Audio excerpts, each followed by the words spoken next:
ಈ ವಾರದಲ್ಲಿ ಬಿಡುಗಡೆಯಾದ ಹೊಸ ಕನ್ನಡ ಚಲನಚಿತ್ರಗಳ ಮಾಹಿತಿ ಕುರಿತ ಕಿರು ವರದಿ ನಿಮಗಾಗಿ. ಕನ್ನಡ ಚಿತ್ರರಂಗದ ಹಿರಿಯ ನಟ ರವಿಚಂದ್ರನ್ ನಿರ್ದೇಶನ ಮತ್ತು ನಿರ್ಮಾಣ ಮಾಡಿ ಅಭಿನಯಿಸಿರುವ ಹೊಸ ಸಿನಿಮಾ ಐ ಆಮ್ ಗಾಡ್ ಸಿನಿರಂಗದಲ್ಲಿ ಕುತೂಹಲ ಮೂಡಿಸಿದೆ. ಕೃತಕ ಬುದ್ಧಿಮತ್ತೆ ತಂತ್ರಜ್ಞಾನವನ್ನು ಬಳಸಿ ನಿರ್ಮಿಸಲಾಗಿರುವ ಚಿತ್ರದಲ್ಲಿ ಸುಮಾರು 30ರಿಂದ 35 ಹಾಡುಗಳಿವೆ ಎನ್ನಲಾಗಿದೆ. ಈ ಸಿನಿಮಾ ಶೀಘ್ರ ತೆರೆ ಕಾಣುವ ನಿರೀಕ್ಷೆ ಇದೆ.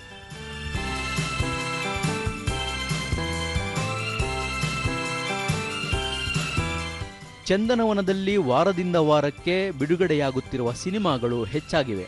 ಈ ವಾರ ಒಟ್ಟು 7 ಕನ್ನಡ ಸಿನಿಮಾಗಳು ಬಿಡುಗಡೆಯಾಗಿವೆ. ಸತೀಶ್ ನೀನಾಸಂ ಮತ್ತು ಸಪ್ತಮಿ ಗೌಡ ಮುಖ್ಯ ಭೂಮಿಕೆಯಲ್ಲಿ ನಟಿಸಿ ವಿನೋದ್ ಡೋಂಡಾಳೆ ಮತ್ತು ಶೆಡ್ಗಾರ್ ನಿರ್ದೇಶನದ ದಿ ರೈಸ್ ಆಫ್ ಅಶೋಕ ಬಿಡುಗಡೆಯಾಗಿದೆ.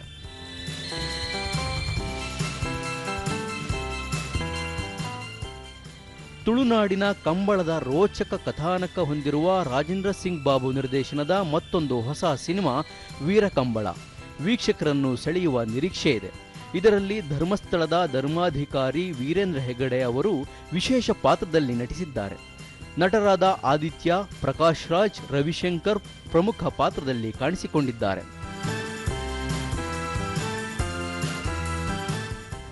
ಎಸ್ ಪ್ರದೀಪ್ ವರ್ಮ ನಿರ್ದೇಶನದ ಪ್ರೇಮಿ ಸಿನಿಮಾ, ದೇವರಾಜ್ ಕುಮಾರ್ ನಿರ್ಮಿಸಿ ನಿರ್ದೇಶಿಸಿ ನಟಿಸಿರುವ ಆಯುಧ ಸಿನಿಮಾ, ಗಿಲ್ಲಿ ನಟ ಗೌರವ್ ಶೆಟ್ಟಿ ನಾಯಕರಾಗಿ ನಟಿಸಿರುವ ಸೂಪರ್ ಹಿಟ್ ಸಿನಿಮಾ, ಧನ್ವೀರ್ ಮತ್ತು ಸಂಜನಾ ಆನಂದ್ ಜೋಡಿಯಾಗಿ ನಟಿಸಿರುವ ಹಯಗ್ರೀವ ಸಿನಿಮಾಗಳು ಇಂದು ತೆರೆಕಂಡಿವೆ.